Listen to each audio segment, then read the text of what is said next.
Bonjour à tous. Écoutez, je vous remercie de votre présence pour ce webinaire de présentation de Shine Bright 3e. Donc moi, je suis Marie-Lucas, directrice éditoriale des langues vivantes chez Nathan, et donc j'ai le plaisir aujourd'hui d'animer ce webinaire en présence de Corinne Escal, qui est directrice de la collection Shine Bright, et Soline Gomez-Després, qui est membre de l'équipe d'auteurs. Alors, déjà, j'espère que vous m'entendez bien. Si c'est pas le cas, vous pouvez envoyer un petit message à notre équipe, qui essaiera de vous aider, le cas échéant. On va attendre, quelques minutes là pour, que les participants se connectent. Je vais donc juste vous expliquer comment ça va se dérouler. Donc d'abord, on va faire, 20 minutes de présentation, en alternance avec Corinne et Soline pour vous présenter un petit peu ce nouveau manuel et en quoi il accompagne les enseignants dans la formation des citoyens, excusez-moi, de demain. Et ensuite, on aura un petit temps d'échange d'une quinzaine de minutes à partir de vos questions.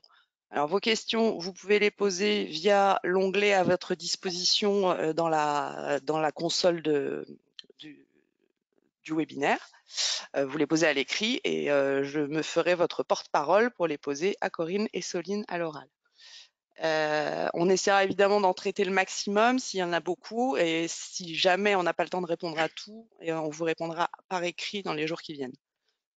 Dernier élément, pour les personnes qui seraient connectées uniquement en audio, il faut savoir qu'il y a une présentation, le PowerPoint qui est diffusé à l'écran, donc il est évidemment préférable de la voir. Mais si jamais vous n'avez pas cette possibilité-là, sachez que vous allez recevoir dans les jours qui viennent un lien pour voir le replay du webinaire, donc qui sera disponible sur la chaîne sur la chaîne YouTube de Nathan Collège. Voilà, je crois que j'ai tout dit et je vois que le nombre de participants augmente. Donc, je vous propose de rentrer dans le vif du sujet. Je vous souhaite à tous un très bon webinaire et je laisse la parole à Corinne et Soline.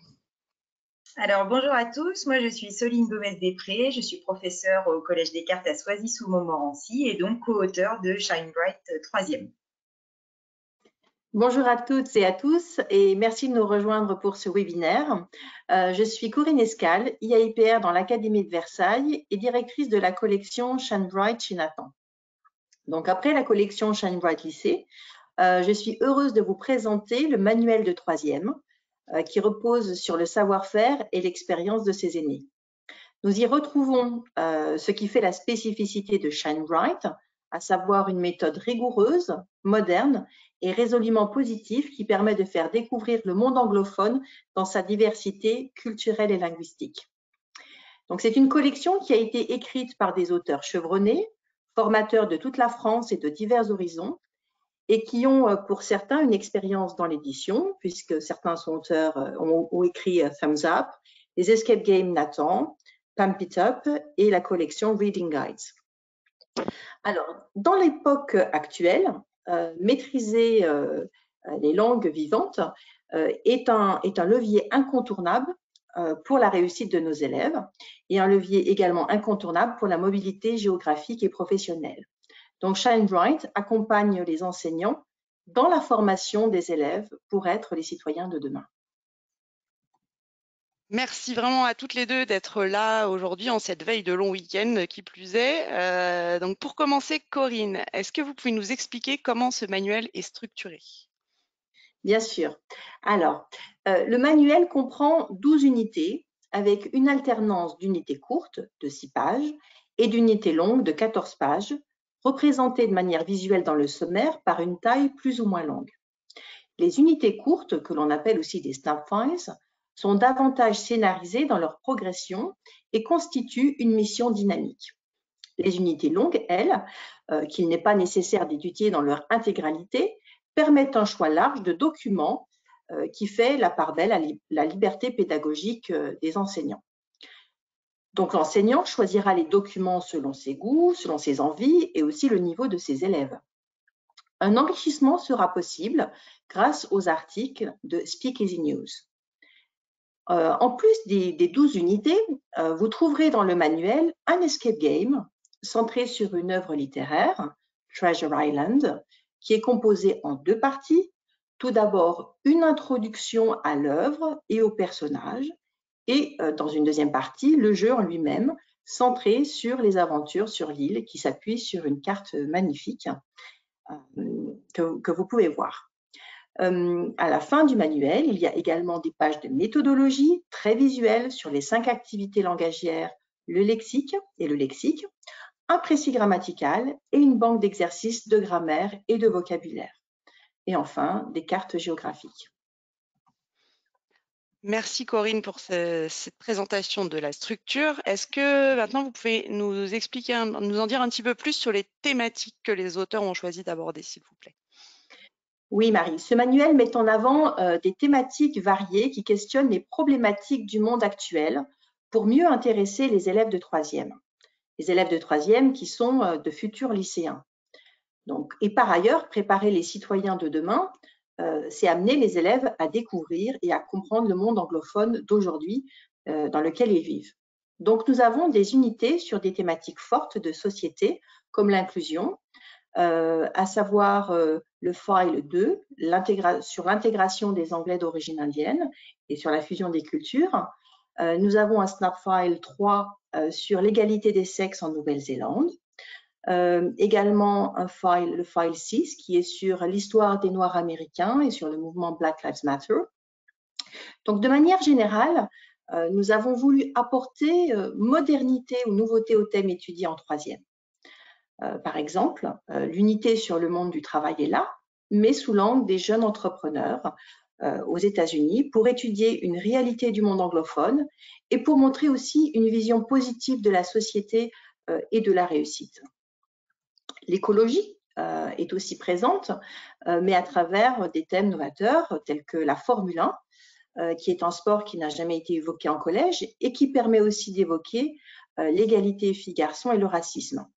Nous avons également un autre thème sur l'écologie, qui est celui de la protection des tortues à la Barbade, un pays qui est rarement évoqué au collège. Enfin, nous nous intéressons aussi à l'éducation aux médias et à l'information par un snap file, le snap file numéro 11, qui traite du brandalism. Dans le sommaire, en haut, à côté du titre, nous avons précisé les parcours éducatifs, donc EMI, EDD, PEAC, qui permettent à l'enseignant de visualiser d'emblée les enjeux citoyens de l'unité. Merci Corinne. Alors je vous propose maintenant de rentrer peut-être dans une unité, dans un exemple d'unité, afin que vous nous expliquiez un petit peu quelle démarche a été adoptée et comment cette démarche met le culturel au centre, vraiment, tout en travaillant les aspects linguistiques. Tout à fait. Donc, je vais prendre l'exemple du file numéro 6, qui s'appelle Move On Up, et qui est une unité sur le pouvoir de la musique dans l'histoire afro-américaine. Donc, lorsque les élèves ouvrent l'unité, ils se retrouvent face à une double page qui leur présente une image forte et actuelle, ainsi qu'une citation qui les incite à réfléchir à la thématique et une vidéo qui amorce également la réflexion sur le sujet. Donc, vous pouvez voir que le culturel n'est pas qu'une toile de fond pour apprendre la langue, mais que le culturel est un matériau d'apprentissage et de réflexion, une compétence à part entière à développer chez les élèves. En ce sens-là, le manuel est une vraie initiation à l'apprentissage des langues en lycée. Sur cette double page d'ouverture, peu d'informations non essentielles ni de place perdue. Bien sûr, nous présentons la problématique et la tâche finale en haut à droite. Et tout de suite, le travail est amorcé sur cette double page en groupe grâce à du travail différencié et à une mise en commun des activités de groupe. Ensuite, nous avons 3 doubles pages Explore qui permettent de travailler 3 sous-thématiques qui alimentent la réflexion sur la thématique générale. Donc ici, dans cette unité, les 3 doubles pages concernent l'esclavage, la ségrégation et le mouvement Black Lives Matter. Cette progression chronologique permet de donner des repères historiques aux élèves, tout en faisant le lien avec le monde contemporain, puisque les auteurs ont pris des exemples récents, par exemple les chanteurs Janelle Monáe ou Creighton Bryan, un extrait de littérature jeunesse, Grandpa Sam, et à la fois pour intéresser les jeunes, mais aussi pour expliquer ces phénomènes dans l'histoire américaine. On ne comprend bien les événements actuels que lorsqu'on a des repères culturels et historiques solides. Les éléments motivants culturellement sont déclencheurs de parole. Et c'est lorsqu'il y a un intérêt culturel que les élèves ont envie de s'engager dans l'apprentissage d'une langue vivante. Tout à fait, merci Corinne. Alors, est-ce que vous pouvez maintenant nous en dire plus sur la démarche pédagogique que vous avez adoptée? Oui, alors, tout l'appareillage linguistique qui est proposé, que ce soit la grammaire, le vocabulaire, la phonologie et le pragmatique, tout cet appareillage permet de réussir la tâche finale. Les rubriques Grammar Spot ou Phonology Spot proposent une réflexion sur des faits de langue qui sont nécessaires à la réalisation de la mission. Donc, ces outils linguistiques sont toujours étudiés en contexte et extraits de documents du manuel. On les trouve donc dans les documents en réception, puis ensuite ils sont manipulés en production. J'attire votre attention sur le fait que tous les documents choisis sont authentiques. L'un des travaux les plus minutieux des auteurs a été de choisir le document parfait didactiquement, à savoir un document d'un grand intérêt culturel, mais qui contient aussi l'effet de langue modélisant pour les objectifs linguistiques de la séquence. La rubrique Build Your Skills, qui est accolée à la consigne de chaque tâche intermédiaire, est un rappel des outils linguistiques nécessaires à sa réalisation. Donc, ces outils linguistiques seront ensuite également nécessaires à la tâche finale. C'est ce tissage rigoureux et progressif qui met les élèves en situation de réussite et ce qui fait la marque de fabrique de Shine Bright. Si les outils sont étudiés en contexte, dans les pages Explore, nous consacrons aussi des sections du manuel à une étude plus approfondie de ces points. Un va-et-vient est donc nécessaire pour consolider le travail linguistique en lien avec l'étude des documents. Nous avons 3 pages complètes dans chaque unité longue et 2 pages dans chaque unité courte de Build Your English sur la grammaire, le vocabulaire et la phonologie.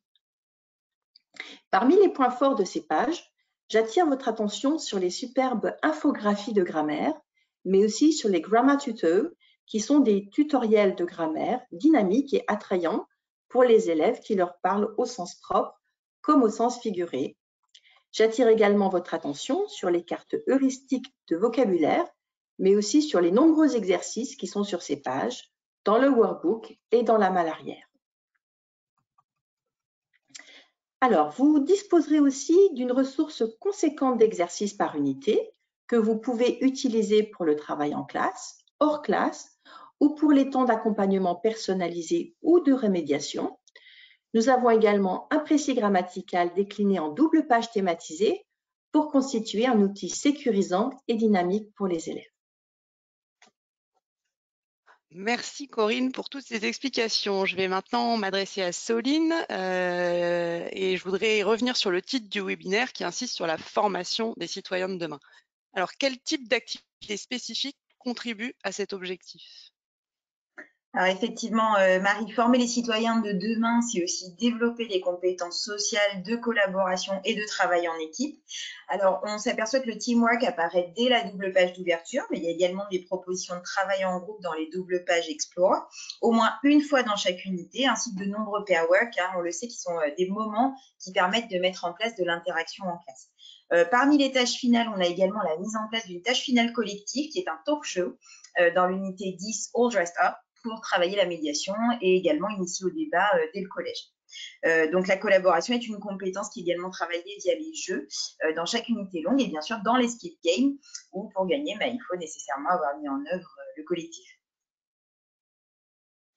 Alors, les enseignants qui nous écoutent font face à des classes souvent très hétérogènes et c'est de plus en plus le cas, j'ai l'impression, hein, dans les échanges qu'on peut avoir.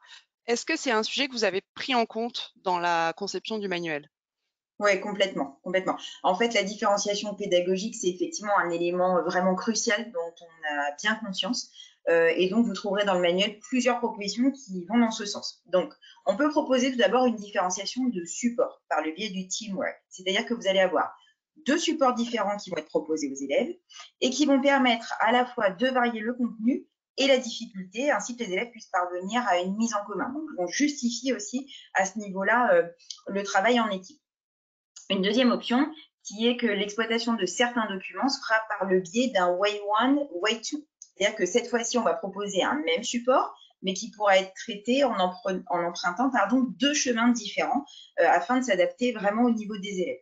Et enfin, vous verrez, certaines missions pourront également être proposées en différenciation au travers de ce même principe de Way 1, Way 2.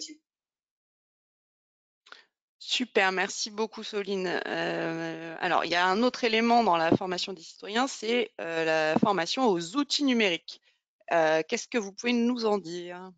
Eh ben, effectivement, former les citoyens de demain, c'est également apprendre aux élèves à utiliser et à maîtriser le numérique. Donc, en fait, à la fin de chaque double page Explore, les élèves ont accès au quiz test, qui est un outil numérique d'auto-évaluation de leurs connaissances à la fois culturelles et linguistiques en amont de la tâche intermédiaire via BiblioExo, et cela prend la forme d'un questionnaire à choix multiples.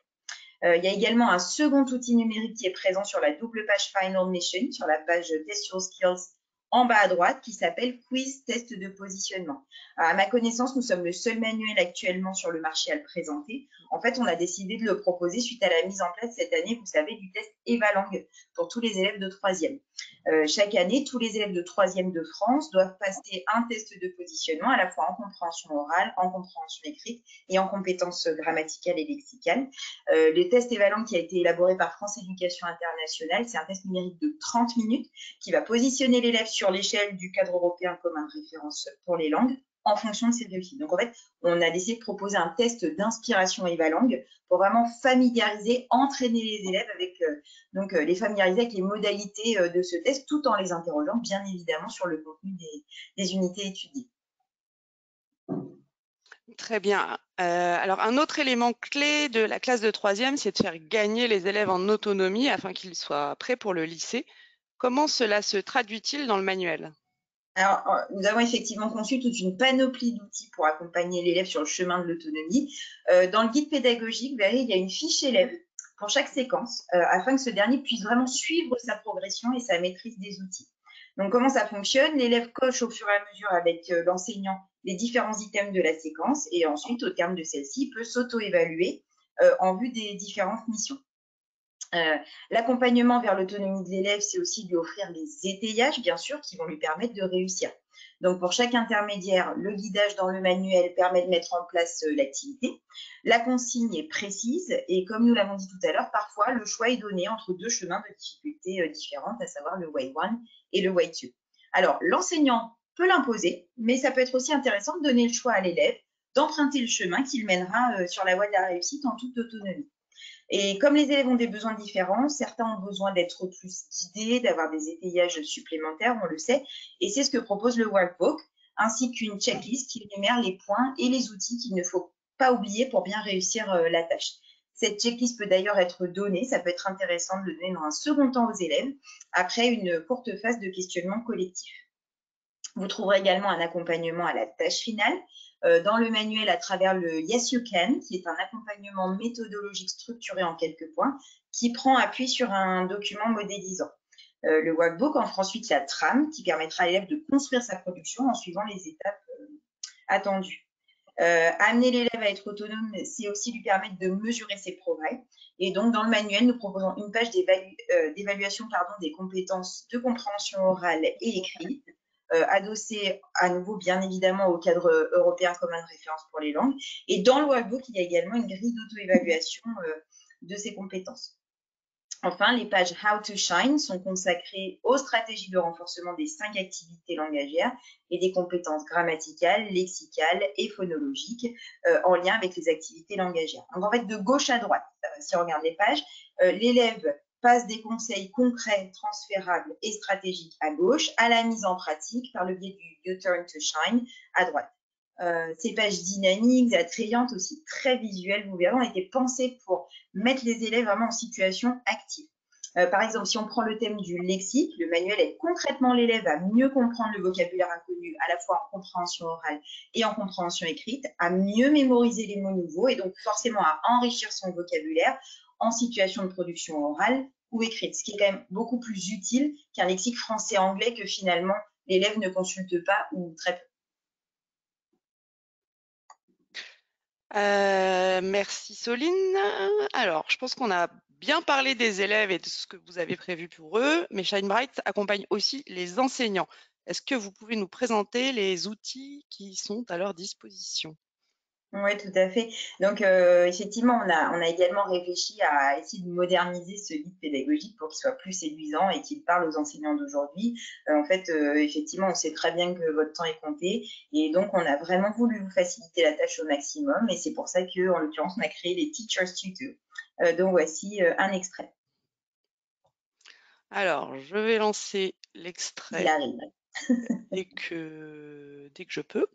Je vous demande un tout petit instant que je retrouve comment ça marche et je le retrouve pas, donc c'est magnifique. Je vous demande un petit instant.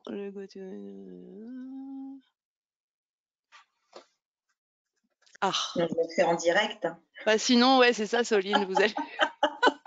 Non, mais je peux passer la vidéo et puis vous faites la voix. Parce que normalement, il est censé être là et je le trouve pas. C'est une catastrophe. Vous voyez, on est vraiment en direct. C'est c'est les aléas du direct. Et ben, je vais faire ça, Soline. Vous allez faire la voix. Alors, attendez. Si je fais ça, il se passe quoi? Sinon, je vous enverrai bien évidemment à tous le lien pour aller le voir, puisque il se trouve sur la chaîne YouTube Nathan Collège. Ah là là, bah, je suis désolée.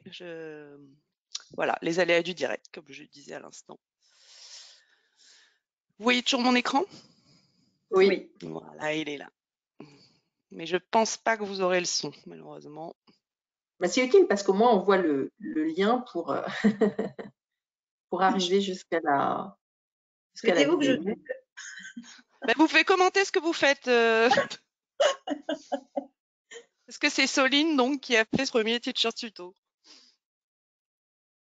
Alors, dans l'idée, en fait, effectivement, plutôt que mettre la mise en œuvre dans le guide pédagogique, et on sait que c'est long, et de lecture et de réadaptation, et on va pas se mentir, c'est pas très fun. En tout cas, moi, je trouve ce qui existait dans les guides pédas. Donc, c'est vrai qu'on est parti sur des vidéos. Alors, voilà, un peu sur le principe, le même principe que ce webinaire, c'est-à-dire qu'on va projeter les différentes doubles pages et les choses dont on vous parle directement à l'écran, que ce soit très visuel. On a pensé aussi à sous-titrer parce que c'est vrai que si vous êtes dans les transports en commun, ça vous permettra aussi de regarder la vidéo sans forcément le son. Ou si j'ai, par exemple, une voix agaçante, c'est une option aussi. Voilà, donc vous avez le sous-titrage. Dans l'idée, voilà, donc sur celle que j'ai faite, en tout cas pour le moment, et c'est celle dont je vais vous parler, effectivement, l'idée, c'est vraiment d'essayer de vous plonger dans ce que j'ai fait, de comment on a pensé cette unité et surtout comment on va l'exploiter, tout simplement. Donc, c'est vraiment un guidage pas à pas. Bien sûr, vous pouvez prendre, c'est notre liberté pédagogique hein, de s'en inspirer complètement ou peu. Mais voilà, dans l'idée, je pense aussi à nos collègues qui débutent. Je pense que c'est intéressant d'avoir un premier guidage qui soit effectivement un petit peu plus moderne et un petit peu plus dynamique que ce qu'on a pu connaître à mon sens. Voilà. C'est parfait. Effectivement, comme il y a le sous-titrage, vous avez quand même pu voir à quoi ça ressemblait. Voilà, c'est ça. Ok, je reviens à notre présentation. Donc ça, c'était le premier élément, mais ce n'est pas tout, Soline, parce que vous avez pensé à d'autres choses. Effectivement, il y a un autre outil intéressant que vous voyez à l'écran, qui est la fiche de séquence. Donc, en fait, pour chaque unité, ces fiches de séquence vont détailler le projet séance par séance. En général, vous allez trouver 2 fiches pour les séquences longues, ce qui vous permet, voilà, au-delà de la vidéo, d'avoir encore quand même un support écrit qui permet de délimiter les principaux enjeux, objectifs et exploitation de chacune des séances. Pour ce qui concerne l'évaluation aussi, vous allez trouver également dans ce guide des évaluations de compétences pour chaque chapitre qui vont être à photocopier en fait tout simplement et à distribuer aux élèves.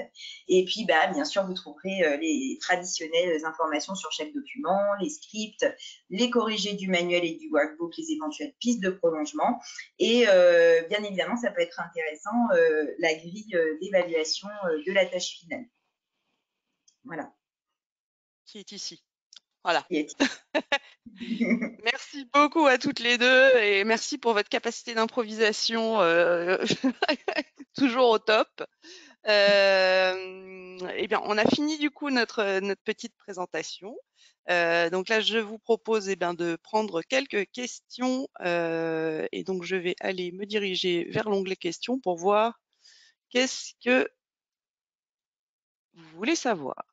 Alors, ça c'est une question importante. C'est quand le guide pédagogique sortira-t-il? Ça, je peux répondre à votre place si vous voulez. C'est ça. Il est en train de. Donc, je vois que quelqu'un a répondu à l'écrit, mais je vais répondre à tout le monde parce que je sais que c'est une question que tout le monde se pose. Voilà. Donc, il est en train d'être rédigé. Nous mettrons évidemment les chapitres dès qu'ils sont prêts au fur et à mesure sur le site Compagnon. Et il sera disponible dans son intégralité au début du mois d'août. Voilà. Et en sachant que du coup, les tutos, les Teachers Tutos sont accessibles via un QR code qui est dans ce guide pédagogique. Alors, deuxième question. Alors, ça concerne là le nombre d'unités. Pourquoi proposez-vous autant d'unités alors que d'autres manuels en proposent moins et est-on obligé de faire toutes les unités? Corinne ou Soline, laquelle? N'importe. Je pense qu'on sera d'accord sur la réponse. Oui, je peux répondre. Je pense qu'on a une réponse commune. L'idée, c'est de vous laisser le choix. C'est vraiment une liberté pédagogique de l'enseignant de choisir les unités selon les goûts, selon aussi le niveau de la classe, selon la progression où on en est dans l'année. Donc, il y a vraiment une liberté grâce à nos thèmes variés qui touchent divers domaines. Et on n'est bien sûr pas obligé de faire toutes les unités. Mais c'est vrai que plus il y a d'unités et plus aussi on brise la routine et on a un effet dynamique dans l'année. Donc voilà, donc on a fait cette proposition de choix et de diversité thématique. Et même pour vous, si je peux me permettre de compléter, même on le sait, au bout de 2-3 ans où on traite toujours les mêmes thématiques ou la même le même ancrage culturel, on en a un petit peu marre aussi. Et c'est vrai que ça peut vous permettre aussi à vous de varier en fait et que vous soyez sur du renouveau plus longtemps en fait.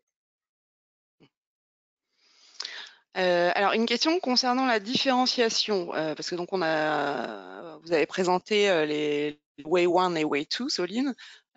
Comment concrètement, comment on choisit quel élève emprunte l'une ou l'autre et comment on l'annonce? Enfin, vous, comment vous faites, quoi? En fait, il y a 2 options. Enfin, pour moi, hein. Il y en aurait sûrement plus, mais en tout cas pour moi. Déjà, la première chose, c'est est-ce qu'on choisit nous-mêmes de qui traite le Way 1, qui traite le Way 2, ou est-ce qu'on laisse l'élève choisir, comme j'ai dit tout à l'heure.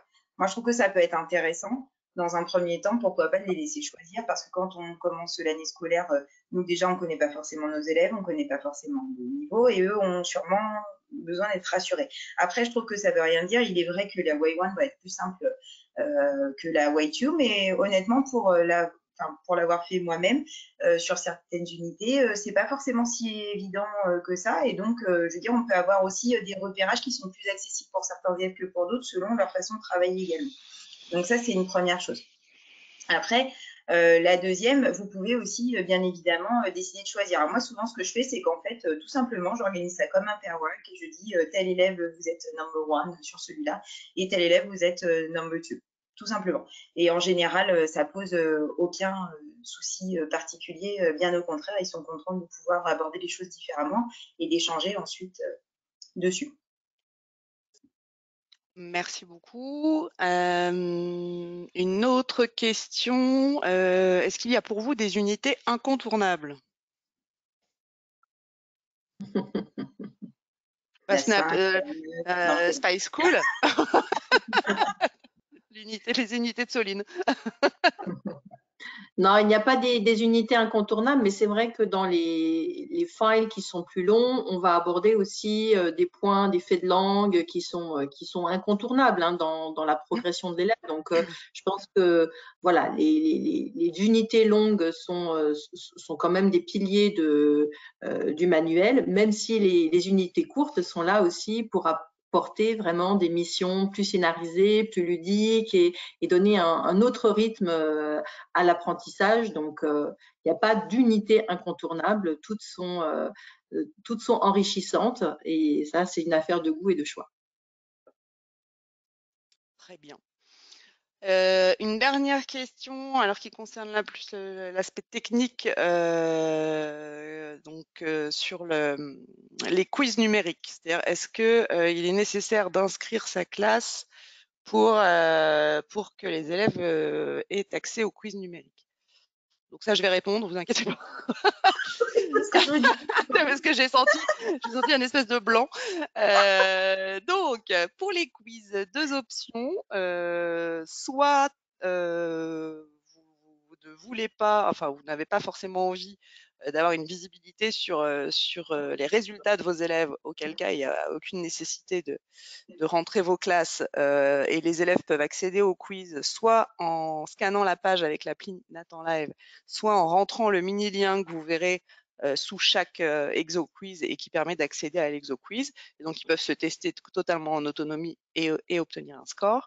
En revanche, si vous souhaitez avoir une vision sur l'évolution de vos élèves, là, effectivement, il faut activer BiblioExo via le manuel numérique notamment. Et ça, tout est très bien expliqué dans le spécimen et de manière à pouvoir suivre vos classes, suivre les résultats de vos élèves. Je rajouterais qu'effectivement, on a fait cette proposition parce que c'est quelque chose qui a émergé des différentes études qu'on a pu faire. Le fait de pouvoir évaluer de manière un peu plus régulière les élèves sans attendre en gros la tâche finale. C'est en ce sens qu'on a développé ces exo-quiz. Voilà. Eh bien, écoutez, je ne vois plus de questions. Donc, je vais tous vous remercier pour votre attention. J'espère que ce webinaire vous a plu, enfin en tout cas vous a intéressé et que vous avez eu les réponses aux questions que vous vous posiez. Corinne, Soline, encore merci pour votre présence. Très bonne journée, très bon week-end à tous. Profitez bien de cette pause de quelques jours et à très bientôt. Merci beaucoup. Merci à vous. Au revoir. Bonne journée. Au revoir.